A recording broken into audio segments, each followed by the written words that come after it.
Don't forget to subscribe.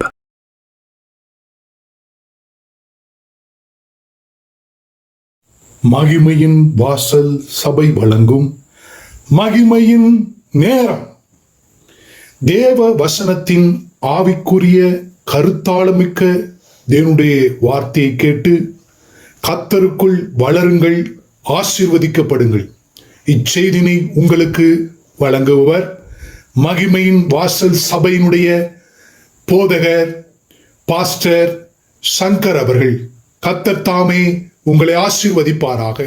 இன்றைக்கு கர்த்தருடைய வார்த்தைக்கு நாம் கடந்து போகலாம். இன்றைக்குரிய தேவனுடைய செய்தி ஜீவ தண்ணீர், லிவிங் வாட்டர். நான் சொல்கிறேன், இந்த செய்தி வேலை முடியும் பொழுது உங்கள் ஆத்துமா நினத்தையும் கொழுப்பையும் உண்டது போல் செழித்திருக்கும். அல்லேலூயா. ஆகையினாலே இந்த செய்தியினுடைய தொடக்கம் முதல் முடிவு வரைக்கும் பரிசுத்த ஆவியானுடைய பிரசன்னம் இருக்கும். Thank you Lord. யோவான் எழுதின சுவிசேஷ புஸ்தகம் 7ஆம் அதிகாரம் 38, 39 நான் வாசிக்கிறேன். வேத வாக்கியம் சொல்லுகிறபடி, என்னிடத்தில் விசுவாசமாய் இருக்கிறவன் எவனோ அவன் உள்ளத்திலிருந்து ஜீவ தண்ணீருள்ள நதிகள் ஓடும் என்று இயேசு சொன்னார். அடுத்த வசனம் சொல்லுது, தம்மை விசுவாசிக்கிறவர்கள் அடைய போகிற ஆவியை குறித்து இப்படி சொன்னார். இயேசு இன்னும் மகிமைப்படாதபடினாலே பரிசுத்த ஆவி இன்னும் அருளப்படவில்லை. இந்த 2 வசனங்களிலே இயேசு கிறிஸ்து ஜீவ தண்ணீராகிய பரிசுத்த ஆவியானவரை குறித்து பேசுகிறார். பிதாவாகிய தேவனுக்கு யெகோவா என்று நாமம், குமாரனுக்கு கர்த்தராகிய இயேசு கிறிஸ்து என்று நாமம், ஆவியானவருக்கு பரிசுத்த ஆவியானவர் என்ற நாமம். ஆவியானவருக்கு என்ன பெயர்னா பரிசுத்தர் என்பது அவருடைய பெயர். ஆகையினாலே பரிசுத்த ஆவியானவர் என்று அழைக்கிறோம். ஏசாயா தீர்க்கதரிசன புஸ்தகம் 57ஆம் அதிகாரம் 15வது வசனம். ஏசாயா 57:15. ஏசாயா 57:15. நித்திய வாசியும் பரிசுத்தர் என்கிற நாமம் உள்ளவருமாகிய. அப்போ பரிசுத்தர் என்பது கர்த்தருடைய நாமம். இந்த ஆவியானவருடைய நாமம் என்னன்னா பரிசுத்தர். ஆகையினால்தான் அவரை பரிசுத்த ஆவியானவர் என்று சொல்லுகிறோம். மறுபடியும் சொல்கிறேன், பிதாவாகிய தேவனுக்கு யெகோவா என்று நாமம், குமாரனுக்கு கர்த்தராகிய இயேசு கிறிஸ்து என்ற நாமம், ஆவியானவருக்கு பரிசுத்தர் என்ற நாமம். ஏனென்றால் ஏசாயா 57:15 நித்திய வாசியும் பரிசுத்தர் என்கிற நாமம் உள்ளவர். அப்போ ஆவியானவருடைய பேர் என்னன்னா பரிசுத்த ஆவியானவர். அதனால் அவர் பரிசுத்த ஆவியானவர்னு பேர் சொல்லி சொல்கிறோம். அப்போ பரிசுத்த ஆவியானவர் என்று வேதம் சொல்லுகிறது. இயேசு கிறிஸ்து பரிசுத்த ஆவியானவர் என்று சொல்லுகிறதுக்கு முன்பாக பரிசுத்த ஆவியானவரை ஜீவ தண்ணீர் என்று அழைக்கிறார். யோவான் 7:38 வேத வாக்கியம் சொல்லுகிறபடி, என்னிடத்தில் விசுவாசமாக இருக்கிறவன் எவனோ அவன் உள்ளத்திலிருந்து ஜீவ தண்ணீர் உள்ள நதிகள் ஓடும் என்றார். அப்போ அவர் நேரடியாக சொல்லியிருக்கலாம், இயேசு என்னை விசுவாசிக்கின்ற இருதயத்திலிருந்து பரிசுத்த ஆவியானவர் புறப்பட்டு உள்ளத்தின் ஆழத்திலிருந்து வருவார் என்று சொல்லியிருக்கலாம். ஆனால் ஆவியானவர் சொல்லல, அவர் ஜீவ தண்ணீர் என்று சொல்லுகிறார். அதுக்கு அடுத்த வசனம் தான் ஜீவ தண்ணீரை பற்றி பரிசுத்த ஆவியானவர் என்று சொல்லுகிறார். அப்போ ஜீவ தண்ணீர் என்றால் என்ன என்று நான் உங்களுக்கு காண்பிக்க விரும்புகிறேன். வெளிப்படுத்தின விசேஷம் 22ஆம் அதிகாரம் 1 வசனம். 22 உண்டு. பின்பு வெளிப்படுத்தல் 22:1. பின்பு பளிங்கை போல தெளிவான ஜீவ தண்ணீருள்ள சுத்தமான நதி தேவனும் ஆட்டுக்குட்டியானவரும் இருக்கிற சிங்காசனத்திலிருந்து புறப்பட்டு வருகிறதை எனக்கு காண்பித்தார். ஒரு தேவதூதன் அப்போஸ்தலனாகிய யோவானுக்கு காண்பிக்கிறார். இங்கே எப்படி வேத வசனம் வரும்னு சொன்னீங்கன்னா, வெளிப்படுத்தல் 22:1 தெல்ல தெளிவான, பளிங்கின்னு போட்டிருக்கலையா, அது எப்படி வரும்னா டிரான்ஸ்லேஷனில் தெல்ல தெளிவான சுத்தமான ஜீவ தண்ணீர் உள்ள நதி தேவனும் ஆட்டுக்குட்டியானவருமாய் இருக்கிற சிங்காசனத்திலிருந்து புறப்பட்டு வருகிறதை எனக்கு காண்பித்தார். கிறிஸ்டல் கிளியரா சுத்தமான தண்ணி பிதாவினுடைய சன்னிதானத்திலிருந்து புறப்பட்டது. அப்போ ஜீவ தண்ணீர் என்பது என்று சொல்லும் பொழுது தேவகுமாரனாகி இயேசு எதை சொல்லுகிறார் என்றால், ஆவியானவர் தெல்ல தெளிவான புத்தி உள்ளவர். இப்போ ஆவியானவரை பெற்றுக்கொண்டால், ஆவியானவன்றாலே ஆவிக்குரிய உலகத்தில் குழப்பமாக இருக்குது. ஆவியானுடைய கிரியைகள் குழப்பமாக இருக்குது, ஆவியானுடைய செயல்கள் குழப்பமாக இருக்குது, ஆவியானுடைய புரிந்து கொள்ளுதல் குழப்பமாக இருக்குது, இவங்களுக்கு குழப்பமாக இருக்குது. ஆனால் ஆவியானவர் கிறிஸ்டல் கிளியரா சுத்தமான தெல்ல தெளிவான ஜீவ தண்ணீரை போன்றவர். கிறிஸ்டல் கிளியராக என்ன தெரியுங்களா, நீங்கள் தண்ணீர் மேலே நின்று பார்த்தீங்கன்னா அடித்தளம் ஆழம் வரைக்கும் தெரியும். அதான் சுத்தமான தண்ணி. ஒரு கண்ணாடியை போன்று இருக்கும் அந்த தண்ணி. நீங்கள் கரையில் நின்றுட்ட தண்ணியை பார்த்தீங்கன்னா எத்தனை அடி ஆழம் நீங்கள் பார்த்தீங்களாலும் கடைசியில் இருக்க தரையில் இருக்கிற ஒரு கல் கூட தெளிவாக தெரியும். ஆண்டவர் சொன்னார், ஜீவ தண்ணீராகிய ஆவியானவர் சுத்தமான தெல்ல தெளிவான அறிவுள்ளவர். அதனால தான் தீமோத்தேயுவில் சொல்லப்பட்டிருக்கிறது, தேவன் நமக்கு பயமுள்ள ஆவியை கொடாமல் பலமும் அன்பும் தெளிந்த புத்தியும் உள்ள ஆவியை கொடுத்திருக்கிறார். அப்போ தெளிந்த புத்தியை அவர் ஆவியான வந்து அவ்வளவு தெளிவான புத்தி உள்ளவர், அறிவுள்ளவர், ஞானம் உள்ளவர். அவருடைய நாமம் பரிசுத்தர் என்பது, அவர் தான் நம்மோடு கூட இருக்கிறார். அதற்கு தான் அவர் ஜீவ தண்ணீர் என்று சொல்லுகிறார். அப்போ உங்களோடு இருக்கிற ஆவியானவர் எப்படிப்பட்டவர் கேட்டீங்கன்னா, சுத்தமான தெல்ல தெளிவான ஜீவ தண்ணீரை போன்ற தெளிவுள்ள புத்தி உள்ளவர் தான் ஆவியானவர்.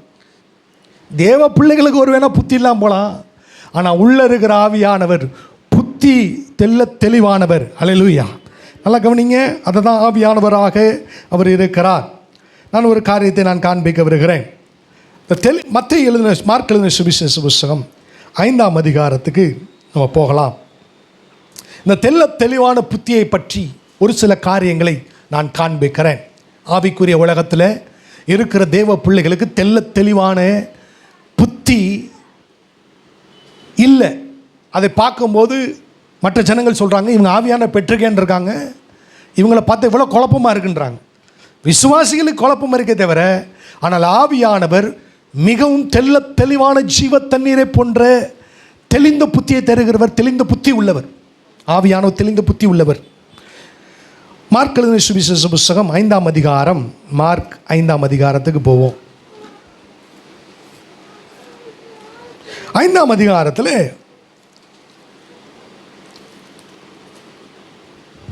இயேசு கிறிஸ்து லேகியோன் ஆகிய பிசாசு பிடித்த ஒரு மனிதனை விடுவிக்கப் போகிறார். இந்த ஆவியானவர் வரும்போது தெளிந்த புத்தி உண்டாகும் என்பதற்கு ஒரு உதாரணத்தையும், ஆவியானவர் எப்பொழுதும் தெளிந்த புத்தி உள்ளவர் என்பதையும் நான் காண்பிக்க விரும்புகிறேன். மார்க் 5ஆம் அதிகாரத்தில் அங்கே ஒரு லேகியோன் என்கிற ஒரு பிசாசு பிடிச்சவன் இருக்கான். அவனுக்குள்ளே எத்தனை ஆயிரம் ஆவிகள் இருந்ததுன்னா 2000 ஆவிகள், 2000 ஸ்பிரிட்ஸ் உள்ள இருந்துச்சு. அப்போது அந்த கடற்கரையில் போய் இயேசு இறங்கினோடனே கல்லறைகளிலே குடியிருந்தான். தன்னைத்தானே காயப்படுத்தி கொண்டிருந்தான். அவனுடைய குடியிருப்பின் பகுதிகளிலே ஒரு மனிதனும் நடந்து போகக்கூடாதபடிக்கு ஜனங்கள் பயப்பட்டார்கள். அங்கே போய் ஏசப்பா என்ன சொல்கிறாரு, அந்த லேகியோன் பிடிச்ச பிசாசு பிடிச்சனை பார்த்து சொல்கிறாரு, நீ என்ன சொல்கிறாரு, நீ வந்து இவனை விட்டு புறப்பட்டு போ என்று சொன்னார். அப்போ என்ன செய்கிறாரு, அந்த பொல்லாத ஆவிகள் எல்லாம் லேகியோன் பிசாசெல்லாம் என்ன செஞ்சிச்சு, அந்த கைதியாக இருந்த அந்த மனிதனை விட்டு புறப்பட்டுருச்சு. தேவன் விரட்டுறாரு, போயிடுச்சு. அதுக்கு முன்னால் வரைக்கும் அவனுடைய நடக்கைகள், கல்லறையில் குடியிருந்தான், காயங்கள், கற்களை எடுத்து தன்னைத்தானே காயப்படுத்திட்டு இருந்தான். அங்கிட்டு ஒருத்தரையும் போகவும் முடியல, வரவும் முடியல. அப்படிப்பட்ட ஒரு சூழ்நிலைகளில் அந்த லேகியோன் இருந்தான். இயேசு கிறிஸ்து பரிசுத்தாவினால் நிறைந்தவராக வந்து அந்த லேகியோனை பார்த்து, பிசாசை பார்த்து, இவனை விட்டு புறப்பட்டு போன்னு சொன்னோடனே அந்த பிசாசு லேகியோனை விட்டு புறப்பட்டு போயிடுச்சு. புறப்பட்டு போன உடனே என்ன நடக்குது? மார்க் 5:15 வாசிக்கிறேன் நான், பாருங்கள். இயேசுவினிடத்தில் வந்து லேகியோன் ஆகிய பிசாசுகள் பிடித்தவன் வஸ்திரம் தரித்திருந்து உட்கார்ந்து புத்தி தெளிந்திருக்கிறதை கண்டு பயந்தார்கள். அப்போ பிசாசு பிடிச்சிருந்தா புத்தி தெளிவு இருக்காது. ஆவியானவர் வருகிற பொழுது, ஒரு மனுஷனுக்குள் வாழும் பொழுது அல்லது ஒரு மனுஷனை விடுவிக்கும் பொழுது அந்த மனுஷன் புத்தி தெளியும். புத்தி என்ன செய்யும்? தெளியும். நீங்கள் கெட்டகுமாரன் கதையில் வாசிச்சு பாருங்கள். அவன் புத்தி தெளிந்த போது என் தகப்பன் வீட்டுக்கு போவேன்னு சொல்கிறான். தேவன் எப்பயுமே ஒரு விசுவாசியை நல்ல புத்தி தெளிவில் நடத்துகிற ஆவியானவர். அவர் தான் நல்ல ஆவியானவர். பாரு, இயேசு கிறிஸ்து பரிசுத்த ஆவியினால் அபிஷேகம் பண்ணப்பட்டு போய் இந்த லேகியோன் பிசாசை துரத்த உடனே அந்த மனுஷன் புத்தி தெளிந்துருச்சு. இதை யார் பார்க்குறா? ஜனங்கள் எல்லாம் காண்கிறார்கள். புத்தி தெளிந்திருக்கிறதை ஜனங்கள் கண்டார்கள். நல்ல தெளிவுள்ள புத்தி இருக்குது. ஏன்னா ஆவியானவர் பலமும் அன்பும் தெளிந்த புத்தியும் உள்ள ஆவியை தருகிறவர். அப்போ தெளிந்த புத்தி வந்துருச்சு. இப்போது இந்த தெளிந்த புத்தி வந்துருச்சு இல்லையா? இயேசு கிறிஸ்து வந்து இந்த பிசாசு எப்படி துரத்தினார் பாருங்கள். புத்தி தெளிந்து எப்படி துரத்தினார் காமிக்கிறேன் பாருங்கள். அவருடைய இயேசு கிறிஸ்துடைய ஊழியத்தில் பிசாசுகள் துரத்தப்பட்டதற்கான சக்ஸஸ். பிசாசுகள் வந்து உங்கள் அதிகாரத்துக்கு, நீங்கள் சொல்கிற சத்தத்துக்குனா போகாது. உங்கள் வாயிலிருந்து வர்ற வார்த்தை உங்கள் வார்த்தையா அல்லது பரிசுத்த ஆவியானவர் வார்த்தையான்னு பார்க்கும் போது இந்த கமாண்ட் வந்து உங்களுடைய ஹியூமனில் வருதா அல்லது ஹோலி ஸ்பிரிட்டில் வருதான்னு பார்க்கும். அப்போ மத்தேயு 12:28 நல்லா கவனிங்க. நான் சொல்கிறேன், இங்கே சொல்கிற ஒவ்வொரு வார்த்தையும் வெறுமையாக சொல்லிட்டு போல அதை கவனித்துக்கொண்டே வந்தால் நம்ம இன்னும் சத்தியத்துக்குள்ளே கடந்து போவோம். மத்தேயு 12:28 உங்கள் சிந்தனைகளை சிதற விடாதீங்க. புத்தி தெளிவுள்ளவர்களாய் நான் சொல்கிற வசனத்தை மட்டும் நீங்கள் கேளுங்கள், கவனியுங்கள். மத்தேயு 12:28 போவோம். 28 பாருங்க. நான் இயேசு சொல்கிறாரு, எப்படிங்க நீங்கள் பிசாசு எப்படிங்க இந்த லேகியோனை துரத்துனீங்க ஏசப்பா? அவர் சொல்கிறாரு, ஜீவத்தன்னாராகிய ஆவியானவர் இயேசுவோடு கூட இருந்தார். தேவன் கிறிஸ்துவை பரிசுத்த ஆவியினாலும் நிரப்பின பொழுது பிசாசின் பிடியிலே அகப்பட்டிருக்கிற யாவரையும் விடுவிக்கிறவராகவும் நன்மை செய்கிறாயும் சுற்றி திறந்தார். பரிசுத்த ஆவியான எதனால் நிறைஞ்சிருப்பான்னு கேட்டிங்கன்னா, பரிசுத்த ஆவியானவர் தேவனுடைய வார்த்தையினாலும் நன்மையினாலும் நிறைந்திருப்பார். பரிசுத்த ஆவியானவர் அவர் தெளிந்த புத்தி உள்ளவர். அப்போது அவர் சொல்கிறார், எதனால் வரட்டுறீங்க அப்படிங்கும்போது இயேசு சொல்கிறார் பாருங்க 28, நான் செந்தாசிமா நான் தேவனுடைய ஆவியினாலே பிசாசுகளை துரத்தினபடினால் தேவனுடைய ராஜ்யம் உங்களிடத்தில் வந்திருக்கிறது. இது ஏதாவது புரியுதா உங்களுக்கு? அவர் தேவனுடைய ஆவியினால பிசாசுகளை துரத்துகிறார். அவருடைய ஸ்டாண்டர்டில் பேசுகிறார். தேவன் வந்து அவருடைய நிலைமைக்கு தக்க பேசுகிறார். தேவனுடைய ஆவியினாலே பிசாசுகளை துரத்துகிறேன். தேவனுடைய ஆவியில் பிசாசு துரத்துங்க என்ன ஏசப்பா, என்ன சொல்ல வர்றீங்க நீங்கள்? பார்க்கலாம். லூக்கா எழுதின சுவிசேஷ புஸ்தகம் 11ஆம் அதிகாரம் 20ஆம் வசனத்துக்கு போவோம். தேவனுடைய ஆவின்னு சொல்கிறீங்களே, அப்போ என்ன சொல்ல வர்றீங்க நீங்கள்? லூக்கா 11:20 எல்லாம் சேர்ந்து வாசிப்போமா? நான் தேவனுடைய விரலினால் பிசாசுகளை திறத்துறபடினால் தேவனுடைய ராஜ்யம் உங்களிடத்தில் வந்திருக்கு. ரெண்டு சொல்கிறேன். ஒன்று அங்கே சொல்கிறாரு, நான் பரிசுத்தாவினால் பிசாசை துரத்துறேன். இந்த தெளிந்த புத்தி எப்படி அவனுக்கு வந்துச்சுன்னா, நான் பரிசுத்தாவினால் பிசாசு துரத்துறேன். ரெண்டாவது, தேவனுடைய விரலினால் பிசாசுகளை துரத்தினேன் என்றார். அதாவது தேவனுடைய ஊழியத்தில் அவர் ஊழியங்களில் இருக்குது பாருங்கள். இயேசு கிறிஸ்து இப்படி பாயிண்ட் அவுட் பண்ணும்பொழுது பாருங்கள், பரிசுத்த ஆவியானவர் இயேசு கிறிஸ்து இப்படி பாயிண்ட் அவுட் பண்ணும்போது தேவனுடைய விரலாக பரிசுத்த ஆவியானவர் இருந்தார். நல்லா கவனிங்க. தேவனுடைய விரலாக யார் இருந்தால்? பரிசுத்த ஆவியானவர் இருந்தார். அவர் வந்து பிசாசை பார்த்து நீ புறப்பட்டு போன இப்படி விரலை நீட்டினார்னு சொன்னால், பிசாசு எத்தனை ஆயிரம் பிசாசு இருந்தாலும் சரி, லேகியோனை பார்க்கல, 1000 மடங்கு பிசாசுகள் இருந்தாலும் இந்த பரிசுத்த ஆவியானுடைய வல்லமையிலே அந்த பிசாசுகள் கிளம்பி போகிறது மாத்திரமல்ல, அந்த விடுவிக்கப்பட்ட மனுஷனுக்குள் பரிசுத்த ஆவியானவர் தெளிந்த புத்தியை தருகிறவராக இருக்கிறார். வசனம் அப்படி சொல்லுது. அப்போ அவர் சொன்னார், தேவனுடைய விரலினால் பிசாசுகளை துரத்துகிறார். அப்போ ஆவியானவருக்கு பேர் பரிசுத்த ஆவியானவர். ஆவியானவர் வந்து ஜீவ தண்ணீராக இருக்கிறார். அவர் தெளிந்த புத்தியை தருகிறவர். ஆவியானவருக்கு பேர் தேவனுடைய விரல் என்று அர்த்தம். பாருங்க, அதுதான் இங்கே சொல்லப்பட்டிருக்கிறது. அப்போ தேவனுடைய இந்த காலவெளியில் நான் சொல்கிற காரியம், பரிசுத்த ஆவியானவர் ஜீவ தண்ணீரை போல் தெளிவானவர். பரிசுத்த ஆவியானவர் என்பவர் தேவனுடைய விரலாக இருக்கிறார். அல்லேலூயா. அதனால் அவர் தேவனுடைய விரலாக இருக்கிறதை நான் உங்களுக்கு காண்பிக்கிறேன். நான் இந்த காலவெளியில் தேவனுடைய விரலாகிய பரிசுத்த ஆவியானவர் பற்றி இன்னும் சில காரியங்களை நாம் கற்றுக்கொள்ள போகிறோம்.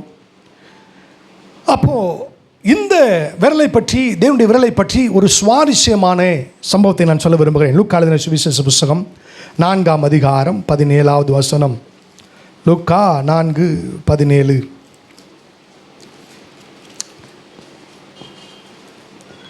லூக்கா 4ஆம் அதிகாரத்தில் 16ஆம் வசனத்தில் நான் வாசிக்கிறேன். தாம் வளர்ந்த ஊராகிய நாசரேத்துக்கு அவர் வந்து தம்முடைய வழக்கத்தின்படி ஓய்வு நாளில் ஜெப ஆலயத்தில் பிரவேசித்து வாசிக்க எழுந்து நின்றார். தேவாலயம் ஒன்று இருந்தது, சாலமோன் தேவாலயம், அது எருசலேமிலே. ஆனால் அங்கே இருக்கிற மற்ற மாநிலங்கள்லாம் ஜெப ஆலயம் இருக்கும். அந்த ஜெப ஆலயங்களிலே தீர்க்க தரிசன புஸ்தகங்களும் மற்றும் பழைய ஏற்பாட்டிலே 5 புத்தகங்கள் அடங்கின, ஆதியாகமம், யாத்திராகமம், லேவியராகமம், என்னாகமம், உபாகமம் அடங்கிற தோரா என்று சொல்லப்படுகிற ஒரு புத்தகமும் இருக்கும். இந்த புத்தகம் ஒவ்வொரு ஓய்வு நாளிலும் எல்லாரும் வாசிக்க முடியாது, சிலர் மாத்திரம் வாசிக்க முடியும். அப்படி இயேசு கிறிஸ்து பரிசுத்த ஆவியால் நிறைந்தவராக, பாருங்கள் 4ஆம் அதிகாரம் லூக்கா 4:14 சொல்றார். பின்பு இயேசு ஆவியானுடைய பலத்தினாலே, இந்த ஆவியானுடைய பலத்தினால தான் எங்கே வர, நாசரேத்துக்கு ஊருக்கு வர்றாரு. ஆவியானுடைய பலத்தினால தான் இந்த ஜெபாலயத்தில் வர்றாரு. ஜெபாலயத்தில் ஆவியானுடைய பலத்தில் இருக்கும் பொழுது அவரிடத்தில் ஏசாயா தீர்க்கதரிசி புஸ்தகம் கொடுக்கப்படுகிறது. இந்த ஏசாயா தீர்க்கதரிசி புஸ்தகம் கொடுக்கும்போது அவர் வாசித்து, அப்போது ஏசாயா தீர்க்கதரிசியின் புஸ்தகம் அவரிடத்தில் கொடுக்கப்பட்டது.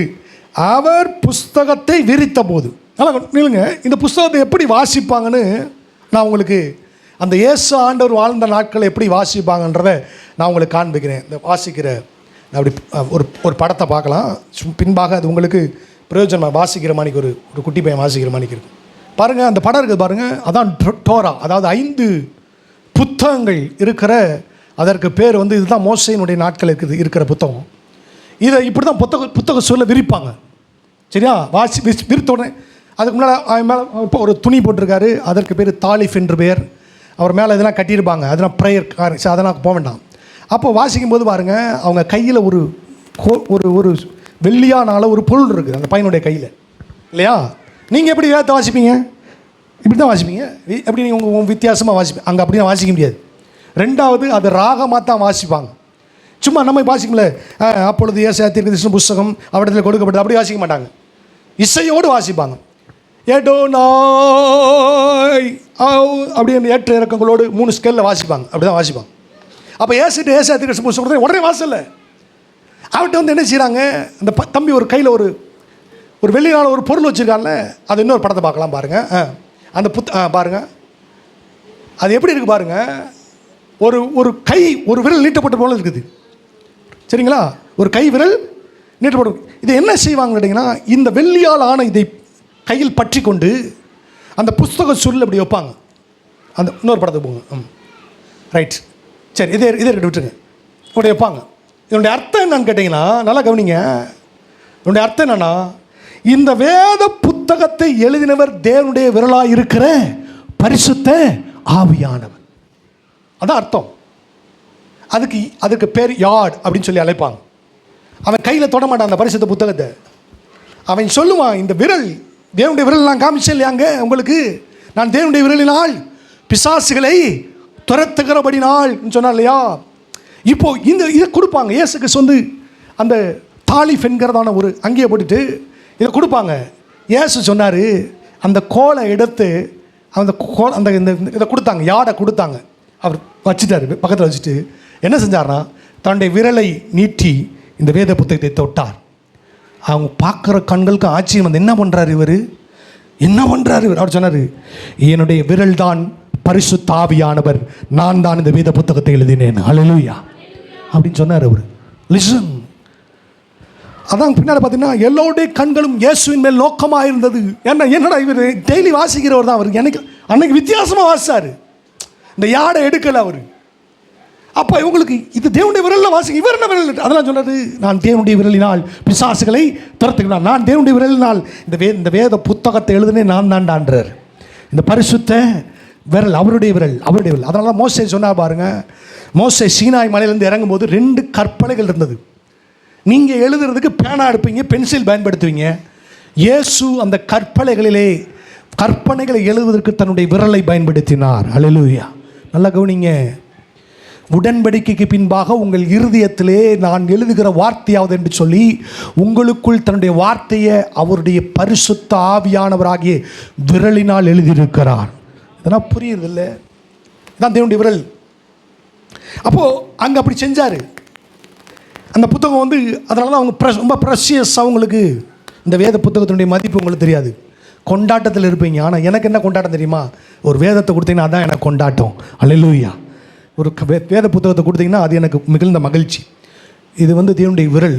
நீங்கள் யூதர்கள்ட்ட அவங்க புத்தகத்தை அவங்க மதிக்கிற மதிப்பு உங்களுக்கு தெரியாது பாருங்கள். நீங்கள் படித்த இடத்துல கீழே வச்சுருவீங்க, இல்லாட்டி எங்கேயாவது உட்காந்த இடத்துல படிச்சுட்டு வச்சுட்டு போயிடுவீங்க, இல்லை காலு கீழே வச்சுருவீங்க.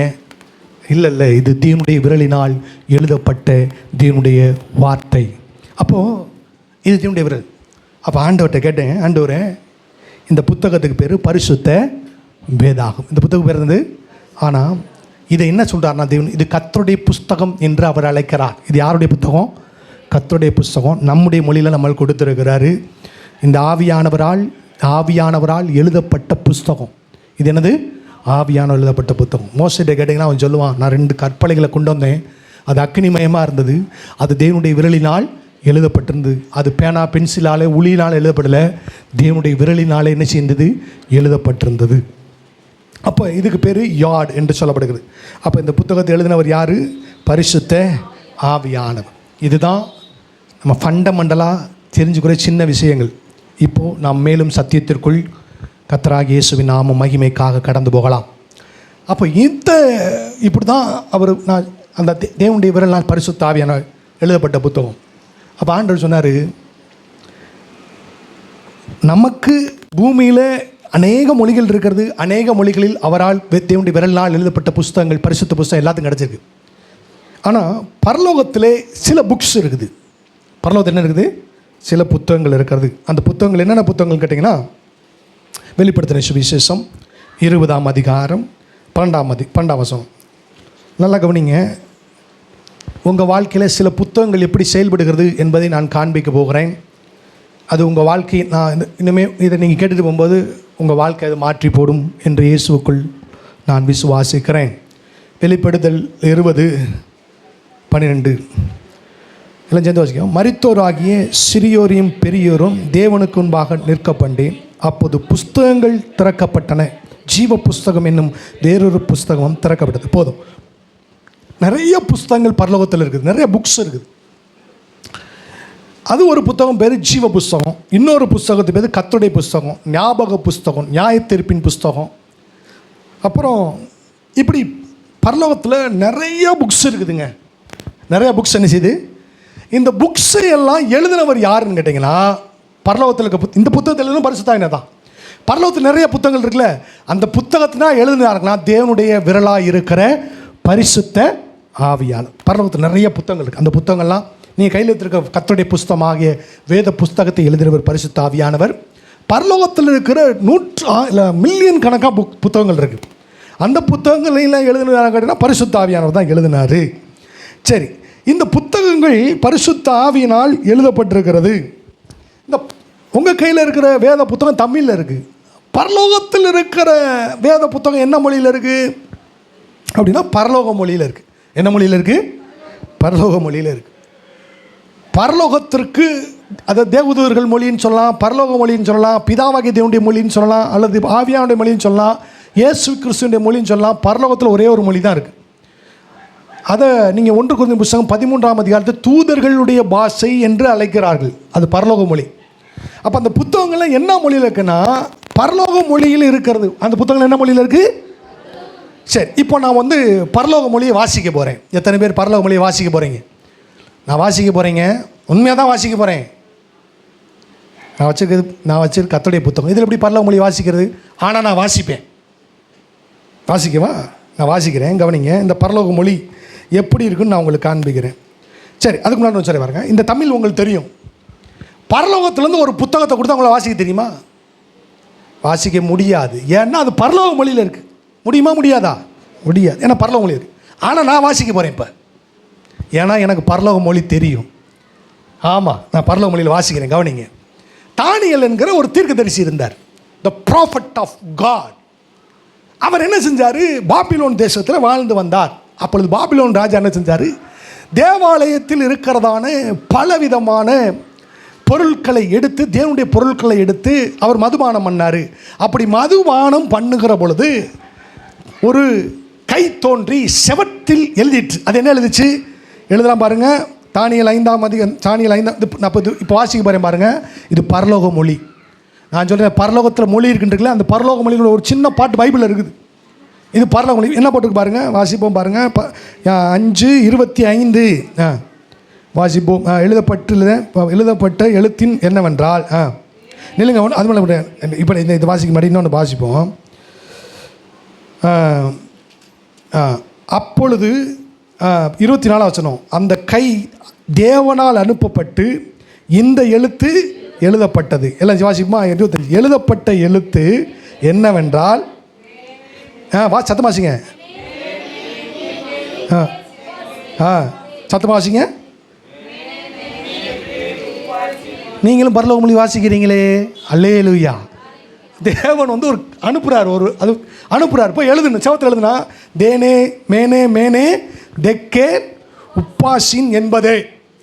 இதை பார்த்து அங்கே இருக்கவங்க ஞானிகள், கல்தேயர்களெல்லாம் ஞானிகள், பல மொழிகளை படித்தவர்கள், எல்லாத்தையும் கூப்பிட்றான். டே வாசி. அவன் சொல்கிறான், இங்கே பார், நான் படித்தவன் தான், எனக்கு வாசிக்க தெரியல. ஏன் வாசிக்க தெரியல?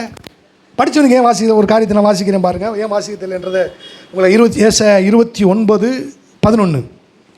ஏசாயா 29:11 போவோம். வாசி. ஏசாயா 29. ஏன் வாசிக்க முடியல அவனால்? ஏன் வாசிக்க முடியலன்னு ஆதலால் தரிசனமெல்லாம் உங்களுக்கு முத்தரிக்கப்பட்ட புஸ்தகத்தின் வசனங்களை போல். அதாவது அது வந்து நீங்கள் படிக்க முடியாதுன்றார். பாருங்க, போல் இருக்கும். வாசிக்க அறிந்திருக்கிற ஒருவனுக்கு அதை கொடுத்து, நீ இதை வாசி என்றால் இது என்னால் கூடாது, இது முத்தரிக்க இருக்கிறது என்பான். பாருங்கள், இந்த பாபிலோன் தேசத்தில் என்ன நடந்துச்சுன்னா, அங்கே இருக்கிற கல்தேயர்கள் எல்லாரும் வாசிக்க கூட முடியல. என்ன செய்ய முடியல? நீங்கள் வாசிக்கிறீங்கல்ல, அதை வாசிக்க முடியல அவனால். இந்த எழுத்து தான் அங்கே எழுதப்பட்டிருந்துச்சு. ஒருத்தன் கூட மேனே மேனே தெக்கேல் பாசி என்பதை வாசிக்க முடியல. எல்லாம் குழம்பிட்டு அவன் சொல்கிறான், வாசிக்க கூட முடியல, அப்புறம் அர்த்தம் சொல்லுவீங்கன்றான். அவன் சொல்கிறான், இது வந்து பரலோகத்தின் மொழியில் எழுதப்பட்டிருக்கிறது. பரலோக மொழியில் எழுதப்பட்டிருக்குன்னா அதை எழுதினவர் வந்தால் தான் வாசிக்க முடியும். அப்போ யாரான்றான்? தானியேலை கூப்பிட்டுன்றான். தானியேல் யாருன்னு கேட்டிங்கன்னா, பரிசுத்த ஆவியினால் நிரப்பப்பட்ட ஒரு மனிதன். அவன் வர்றான் பாருங்க. அவன்கிட்ட சொல்கிறான், பரலோக மொழியை உன்னால் வாசிக்க முடியல, ஆனால் தேவனுடைய கிருபினால் என்மேல் பரிசுத்த அபிஷேகம் இருக்குது, நான் இப்போ வாசிக்கிறேன்னு சொல்லிட்டு வாசிக்கிறான். என்ன வாசிக்கிறான்? அவன் வாசித்தனால தான் அந்த புத்தகத்தில் எழுத முடிஞ்சு. அவன் தானியேலும் வாசிக்கலாம், இந்த புத்தகத்தில் எழுத பண்ண முடியாது. நம்ம வாசிக்கலாமா? மேனே மேனே தெக்கேல் உற்பாசின் என்பதே 4 வார்த்தை சொல்கிறான். இந்த எழுத்து என்ன தெரியுமா ராஜா? என்னது? மேனே மேனே தெக்கேல் என்னடா வளர்ற, ஒன்றும் புரிய மாட்டேங்குது. 4 வார்த்தை. இந்த 4 வார்த்தைக்கு 20 அர்த்தம். நீங்கள் வீட்டில் போய் வாசித்து பார்த்துக்கோங்க. 4 வார்த்தைக்கு எத்தனை அர்த்தம்? ஒரு மேனன்றக்கு 4 அர்த்தம் சொல்கிறான், இன்னொரு மேனன்றக்கு 4 சொல்கிறான். அது மாதிரி 20 அர்த்தங்களை, 20 காரியங்களை சொல்கிறான். ஒரு வார்த்தைக்கு இத்தனை அர்த்தம் சொல்கிறான். அப்போ பரலோக பாஷை எப்படிப்படுதுன்னா, ஒரு வார்த்தை வந்துச்சுன்னா அதுக்கு அவ்வளோ அர்த்தங்கள் நிச்சயம் இருக்கும். சொன்ன உடனே பாருங்க, அது மாத்திரம் இல்லைங்க, அவன் என்ன அதை கீழே வாசிக்கிறேன் பாருங்க. பாருங்க, இந்த வசனத்தின் அர்த்தமாவது, அதுக்கு முன்னால் நீங்கள் வீட்டில் போய் வாசி பாருங்க. ஒருத்தரும் கூட வாசிக்க முடியல. இவன் மட்டும் ஏன்னா பரிசுத்தாவில் நடந்திருக்கான். நான் சொன்னேன் இல்லையா, பரிசுத்தாவியான தெளிவானவர். இப்போ இங்கே இருக்க எல்லாம் புத்தி குழம்பு போயிருக்கான். பரிசுத்தாவியம் இருந்தோடனே அவனுக்கு தெளிவு உண்டாகுது.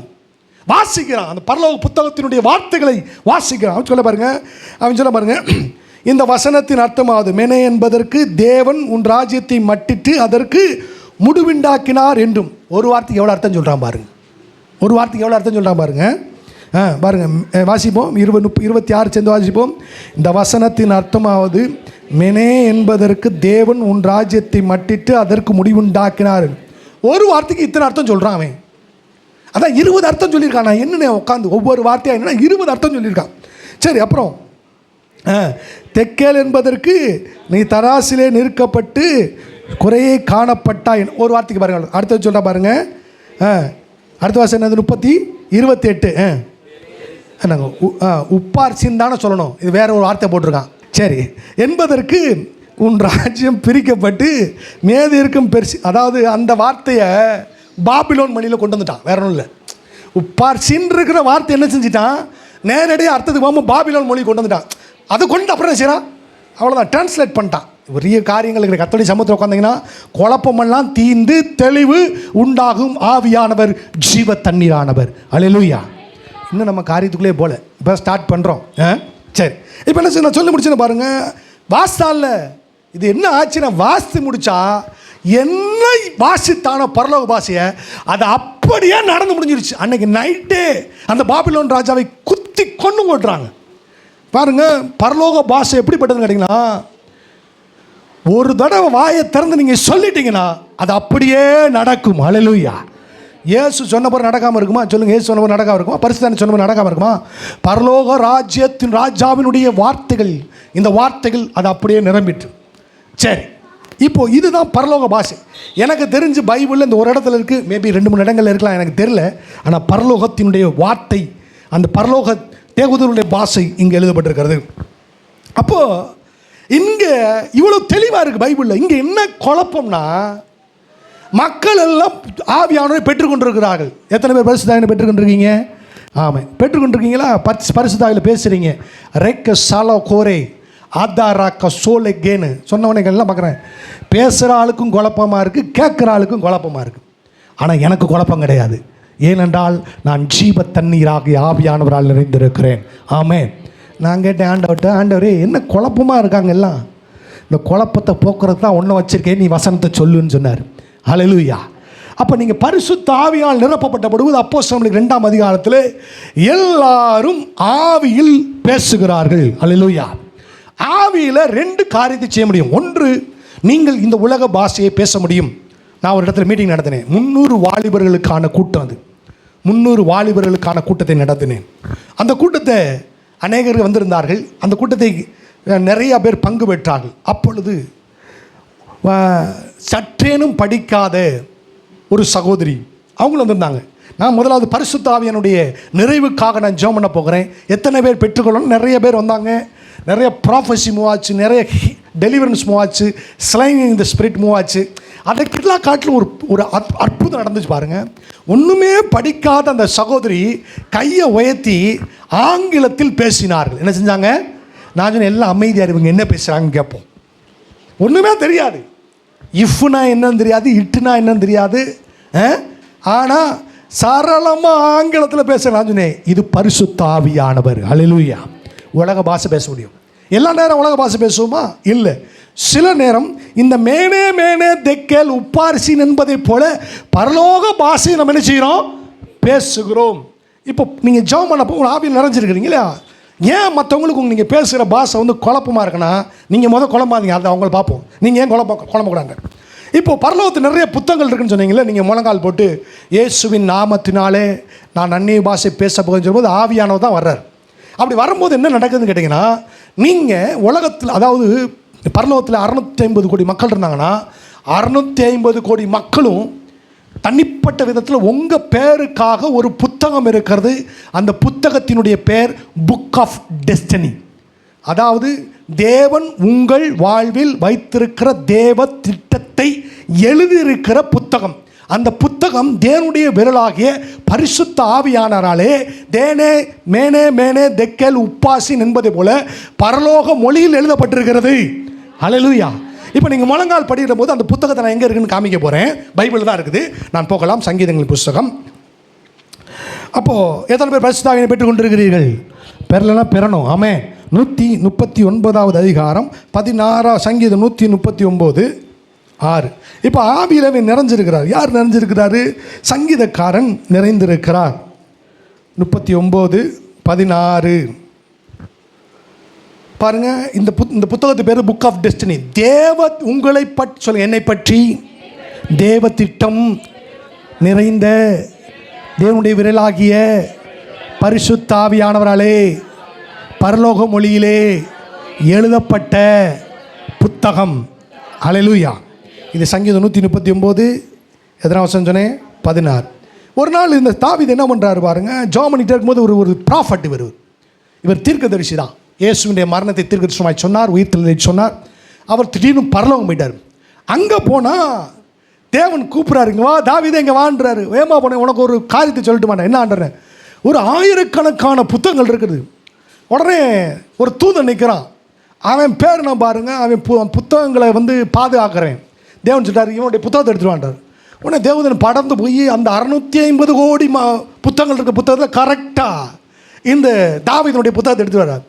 முதல்ல தாவீதுனுடைய முதல் பக்கத்தை திறந்த உடனே முதல் புத்தகத்தில் ஆவியானுடைய வார்த்தைகள் இருக்குது. இங்கே தமிழில் எழுதியிருக்கு. ஆனால் அவன் பரலோக மொழியில் வாசித்தான். அவன் டிரான்ஸ்லேட் பண்ணிட்டான். என்ன எழுந்தா பாருங்க. என் கருவை கண்கள் கண்டது, என் அவயங்கள் ஒன்றும் இல்லாத போதே அவைகள் அனைத்தும் அவைகள் உருவேற்படும் நாட்களும் உமது புஸ்தகத்தில் எழுதியிருந்தது. பாருங்களா, குடிச்சிங்களா? திறந்த உடனே தாவீதுனுடைய கரு உண்டான நாள் எழுதிருந்துச்சு. இவன் அதிர்ந்துட்டான். என்ன ஆண்டவரைங்கிறான். உன் தாய் உண்டாகிறதுக்கு முன்பாக, உன் கரு உண்டாகிற முன்பாக உன்னை பேர் சொல்லி அழைத்தறிந்திருக்கிறது உன் புத்தகம். இப்போ தான் ஸ்டார்ட் பண்ணுற. அது பரலோக மொழி. கேட்டான். அந்த புத்தகத்தை ஃபுல்லாக வாசித்தா தாவீது எப்படி சாவான், எப்படி வெற்றி பெறுவான், தாவீதுடைய வாழ்க்கை எப்படி இருக்கும், எல்லாமே தாவீதுடைய புத்தகத்தை பற்றி அந்த புத்தகத்தில் இருந்துச்சு. நல்லா கவனிச்சிங்களா? அந்த புத்தகம் அவன் வாசித்தான். உமது புத்தகத்தில், இவன் புத்தகம் அவருடைய புத்தகம். நான் என்ன பண்ணுறேன்? அவருடைய புத்தகத்திலே ஆவியானுடைய விரலினாலே ஆவியானவராலே எழுதப்பட்டிருந்தது. நல்லா கவனிங்க. அப்போது உங்களை பற்றி நீங்கள் எங்கே இருக்கணும், எங்கே வாழணும், எங்கே சாகணும், என்ன தேவனுக்காக செய்யணும், எல்லாவற்றையும் தேவன் இந்த பூமி உண்டாகிறதுக்கு முன்பாக, இந்த உலகம் உண்டாகிறதுக்கு முன்பாக, என் தாய் உருவாகும் முன்பாக, உங்களுடைய தாய் உருவாகும் முன்பாக தேவன் அந்த புக் ஆஃப் டெஸ்டினியில் ஆவியானவரை கொண்டு எழுதி வைத்திருக்கிறார். அதுதான் தேவ சித்தம் நிறைந்த புத்தகம். ஹல்லேலூயா. நல்லா கவனிங்க. இப்போ நீங்கள் ஆவியில் நிறைகிற பொழுது மலங்கால் போய்ட்டு அந்நிய பாஷை பேசுகிறீங்க, ஓ ராக்கா பாதாலான்னு பேசுகிறீங்கன்னா உடனே ஆவியான் தேவதூதன் என்ன வச்சுவான்? ஆவியில் நிரம்ப போறியா? ஒரு செகண்ட் தான். உடனே சொன்னான் புக் ஆஃப் டெஸ்டினி ஓப்பன் பண்ணிடுவான். இப்போ ஆவியில் நான் புக் ஆஃப் டெஸ்டினியை வாசிக்கிறேன். ஓ ராக்கா தானா சுக்கா ராபா தீக்கா லாபோ தேக்காலா சைக்காபோ தேக்கபோ. இதான் டங்ஸ். நல்லா கவனிச்சிங்களே? தான் அந்நிய பாஷை. இதான் என்னது? மேனே மேனே தெக்கேல் ஒர்பாசின்னு போட்டுருந்துச்சுல, அதுபோல். இதுக்கு அர்த்தம் என்ன? அர்த்தம் என்ன? கேசப்பாட்டை கேளுங்க, நிச்சயமாய் அது அர்த்தத்தை தருவார் என்று கொரிந்தியர் புஸ்தகத்தில் சொல்லப்பட்டிருக்கிறது. நல்லா கவனிச்சிங்களா?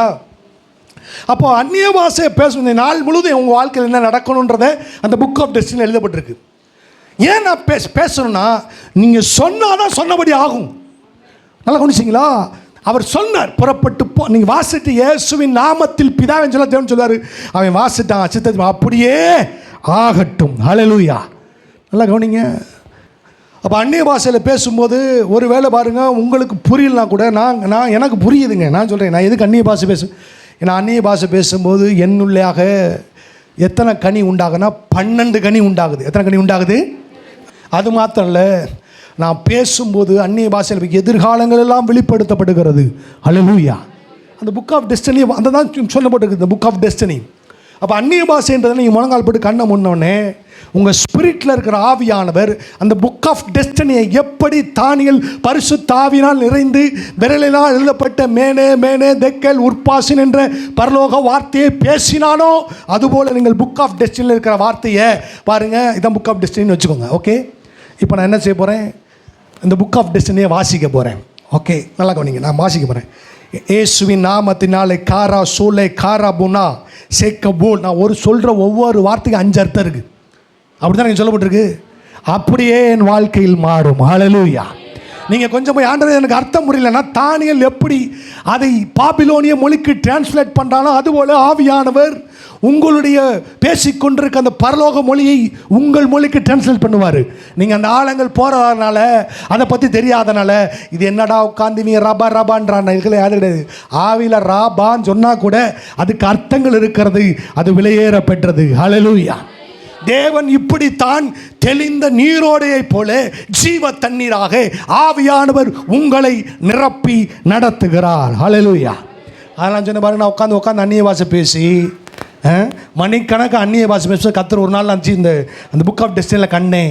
என்னுடைய அழைப்பு வேறு என்று கண்டு அதனுடைய பாதையில் நான் பயணிக்கிறேன். நீங்கள் உங்கள் வாழ்க்கையில் போகணுன்னு சொன்னால் நீங்கள் காலையில் எழுந்திரிச்சு என்ன செஞ்சக்கூடாது. காலையில் எழுந்திரிச்சு பாடல் பாட்டி உங்கள் குடும்பத்துக்குலாம் ஜெபம் பண்ணிவிட்டு ஒரு மணி நேரம் அது கண்ணை மூடி அந்த புக் ஆஃப் டெஸ்டினியை ஆவியில் நிறைந்து நீங்கள் வாசிக்க வேண்டும். அது பேசுகிறது இல்லைன்னு சொல்கிறோம், அந்நிய பாஷை பேசுறது நல்லதா. ஆனால் நான் சொல்லுவேன், நீங்கள் புக் ஆஃப் டெஸ்டினி என்ன செய்கிறீங்க, வாசிக்கிறீங்க. இப்போ பாருங்கள், இந்த அந்நிய பாஷை பேசல எவ்வளோ தெளிவு இருக்குது பாருங்கள். ஹல்லேலூயா. உங்கள் அந்நிய பாஷைக்கு ஒரு அர்த்தம் இருக்கிறது, ஒரு நோக்கம் இருக்கிறது. அது தேவ திட்டம், அது உங்கள் வாழ்வில் நிறைவேற்றும். ஆமென். நல்லா கவனிங்க. இந்த நல்ல கத்தோடு நடந்து போகிறாங்கன்னு வச்சுக்கோங்க. இந்த புக் ஆஃப் டெஸ்டினியை வாசித்தே வராங்க. வாழ்வின் கடைசி நாள் வந்துருச்சு. கடைசி நாள் வந்துடனே நான் ஒரு சிலருக்கு என்ன செஞ்சேன், நான் ஆவியில் இருக்கிறேன். ஒரு சிலர் புக் ஆஃப் டெஸ்டினி நான் வாசித்து சொல்கிறேன். அதான் ப்ராஃபட்டிக்கல். நல்லா ப்ராஃபட்டிக்கல் என்னது திடீர்னு எனக்கு வாசிக்கிட்டு இருக்கும்போது ஒரு சிலர் வர்றாங்க, ஜோமெண்ட்டுக்கு வரும்போது அவங்க புக் ஆஃப் டெஸ்டினி ஓப்பன் பண்ணி காமிக்கிறார். அந்த அவங்க சிலருடைய வாழ்க்கையில் கடைசி பகுதியை வாசிக்கிறேன்.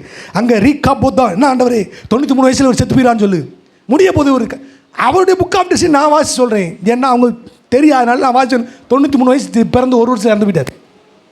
இன்னொருத்தவங்க வந்தாங்க, அவங்களுக்கு ரக்காபா தக்காபா என்ன அவன் புக் ஆஃப் டெஸ்டினி வாசி சொன்னேன். உங்களுக்கு 2 ஆண் குழந்தையாக தான் பிறக்க போகுது. அல்லேலூயா. அண்ணா நான் சொல்கிறேன், உன் புக் ஆஃப் டெஸ்டினி நான் வாசிக்கிறேன், நீங்கள் வாசித்தீங்கன்னா நல்லா இருக்கும். நல்லா கவனிங்க. இதான் ப்ராஃபட்டிக்கல் அனாயிண்டிங்கில் வேலை செய்யுது. கண்கள் திறக்கப்பட்டு ஆவியிலே புக் ஆஃப் டெஸ்டினியில் பார்க்குற காரியங்கள்.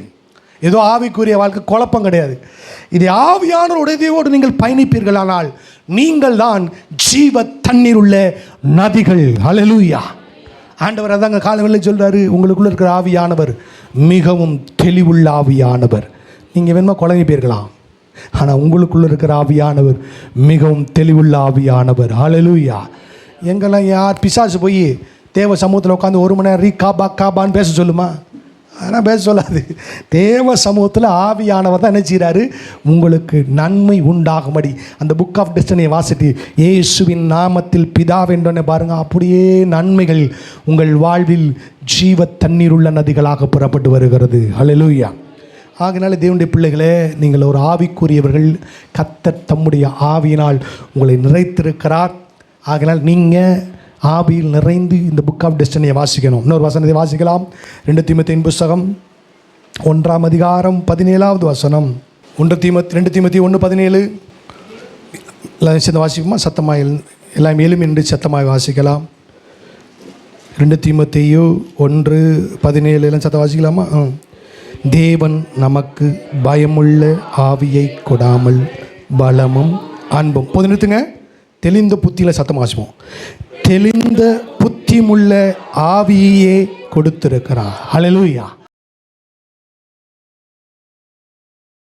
Don't forget to subscribe.